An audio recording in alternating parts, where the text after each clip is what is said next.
Imagine if the high school that you attended had a magic club, and not just a club for performing magic tricks, but a club whose members use their innate magical skills, something that they were born with, and they practiced and performed real spells with those skills. That is the basic premise behind the book The Fascinators by Andrew Eliopoulos. And that is just one of the 4 books that I will be telling you about today on this edition of Teen Pride Book Talk.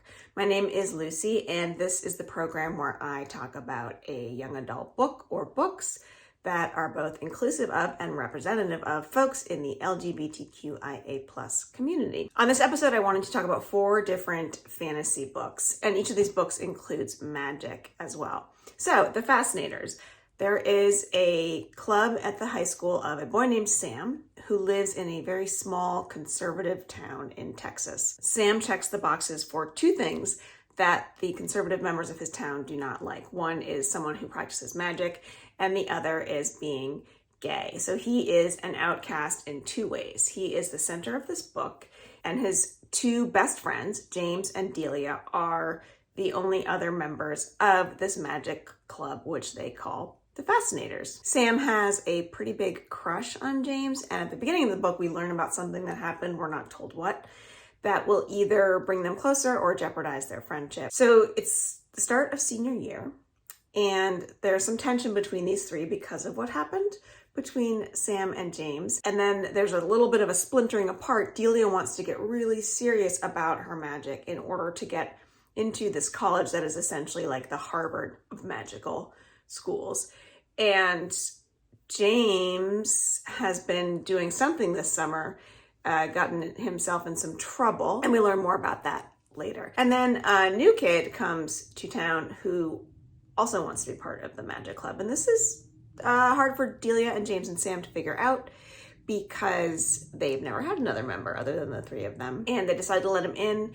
He and Sam start to become pretty close, and you realize that there's something between them and something that will be reciprocated, unlike Sam's relationship with James. So what James got mixed up in over the summer was with some folks practicing a darker kind of magic.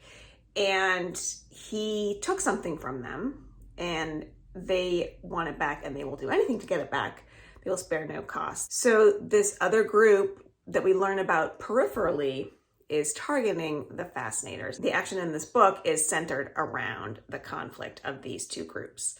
It's 2 different sets of characters. They're introduced to us separately, but eventually their stories come together not just as rivals, they kind of get enmeshed in other ways as well. So magic in this book makes a really interesting parallel with sexuality. As I said before, both of those things mark you in this town as being an outcast. A lot of the conservative people do not like magic, and this is certainly not a town where it is comfortable for Sam to be out. Sam is a really kind person. You are rooting for him throughout this book. You just want him to find happiness, whatever that means for him. The author said he grew up in a town like this, and that bringing this kind of magic to a fictional town that was like his town allowed him to imagine what it would have looked like if a person was not out, but still dealing with the pressures of a conservative religious town.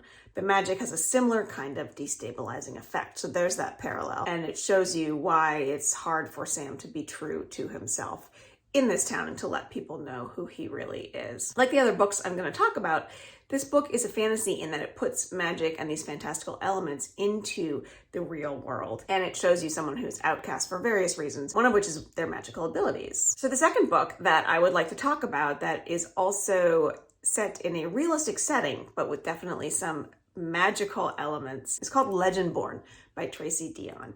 And this book is a take on the Arthurian legend. So the story of the Knights of the Round Table, except that story has moved to the United States. And though you learn about the very old origins of that story, you see that there are more recent generations who live in America. It takes place at the University of North Carolina, where our main character, Bree, goes for a summer program that's like an early college program. She is still grieving. Her mother has died 3 months ago. in a car accident, and Bree is really having a hard time with it. And when she gets to the University of North Carolina, some events at the school start to bring back feelings and occurrences around her mother's death. She's thinking maybe she wasn't told what actually happened at the time. So there's a connection in this book with secret societies that really exist at a place like the University of North Carolina, and then this idea of these secret societies of the Knights of the Round Table. And so in this book, that is one of the secret societies, and that society is on the precipice of a war. So this is where Bree enters in, and she's getting these visions and trying to figure out her mother's death, but she becomes very close to Nick, who is a direct descendant of Arthur and therefore the once and future king. And so then through her friendship with Nick, Bree starts to establish connections with this society and to realize that she really does have a role to play in it. What makes this story so brilliant is that this is the Arthurian legend that is often told, but it is subverted here in some really smart ways. Bree is one of 2 Black people in the society. And because you're taking the Arthurian legend and putting it in America, you have to look at American history honestly. And so you can't separate the legacy of slavery from the history of the United States, and then you put it in a Southern college like the University of North Carolina, which may have an even more complicated relationship with that legacy. Bree also has a magic of her own it's intertwined with the legend of Arthur, but it's also its own legacy. And this is rootcraft. She starts to learn from her female ancestors about how to practice rootcraft and how it is already something that she actually knows. This story, like the Fascinators, also has this outcast at its center. As Sam doesn't fit into his town, Bree certainly feels on the edges of things at the University of North Carolina. The author said, growing up Black in the South, it's pretty common to find yourself in old places that just weren't made for you. Maybe it's a building, a historic district, or a street, some space that was originally built for white people and white people only.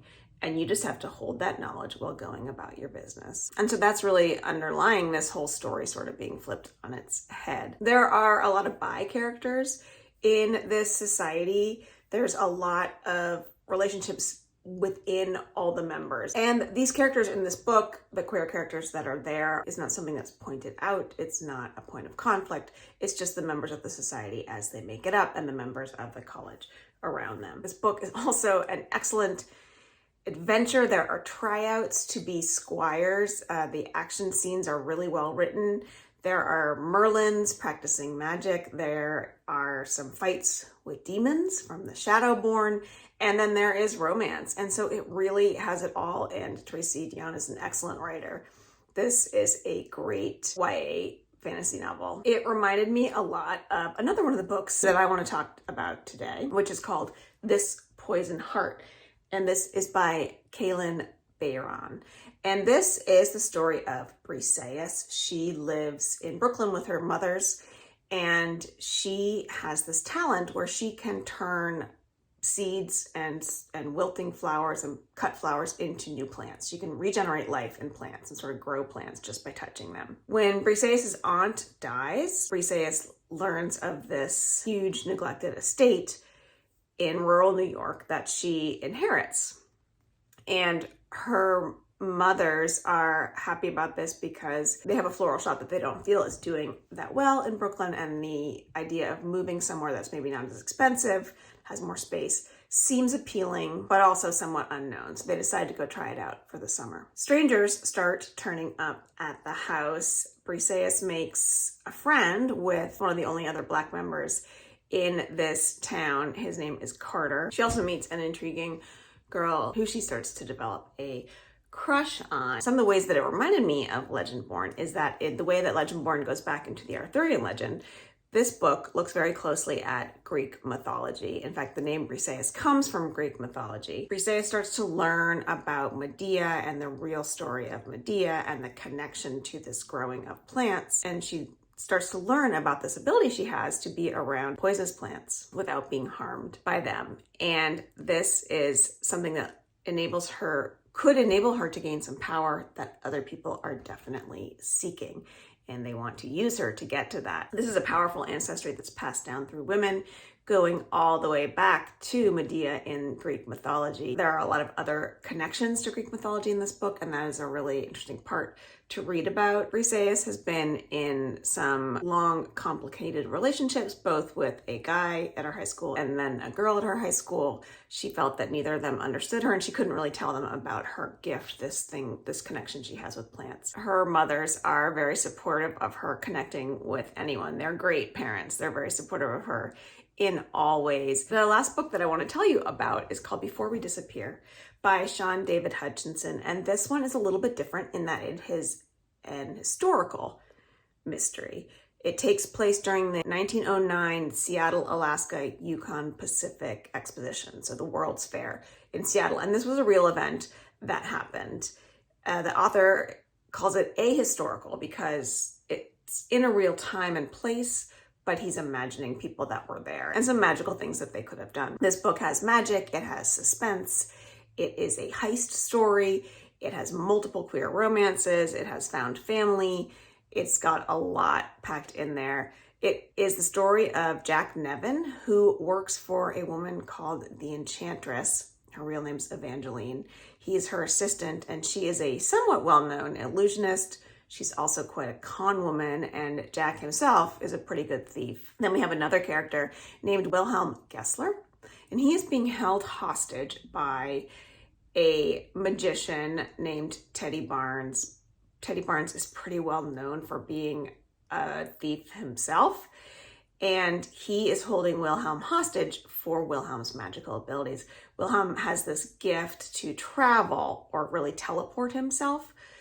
And it's difficult for him to do, it's painful for him to do, but Teddy uses him to teleport other people, to teleport objects, and to aid him in his magic trick. So it seems like Teddy Barnes is escaping from these impossible situations like Houdini, but really he has Wilhelm behind it, helping him. Jack has his own set of magical abilities, and those are definitely helpful to Evangeline. Jack and Wilhelm have this chance encounter at the 1909 World's Fair, and that leads to some of the adventure that they have, and a connection, and ultimately a rescue. One of the things that makes it ahistorical is that it takes place at this real event, but Jack and Wilhelm never would have been allowed to fall in love at that time publicly, and they wouldn't have allowed to have some of the friendships they have. They are friends with a girl named Ruth, who is Black, and that would not have been a connection that would have been made at that time. And they are friends with a woman named Jessamine, and Jessamine and Ruth are also in a relationship. So in that book,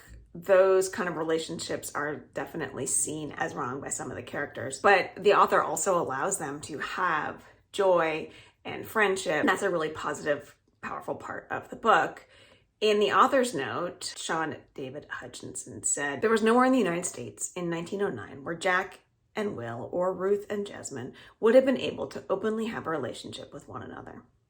The only people who lived lives free of discrimination in 1909 were cisgender, heterosexual white men, and none of my protagonists fit into that category. But I wanted to tell a story in 1909 that was full of queer joy, so I took a whole lot of liberties with regard to what marginalized people in 1909 would have been allowed to do, and I'm not sorry. We were there in 1909, whether people knew it or not." And it's great how this author is using this platform to bring those people to life and to point out that marginalized people have always been there.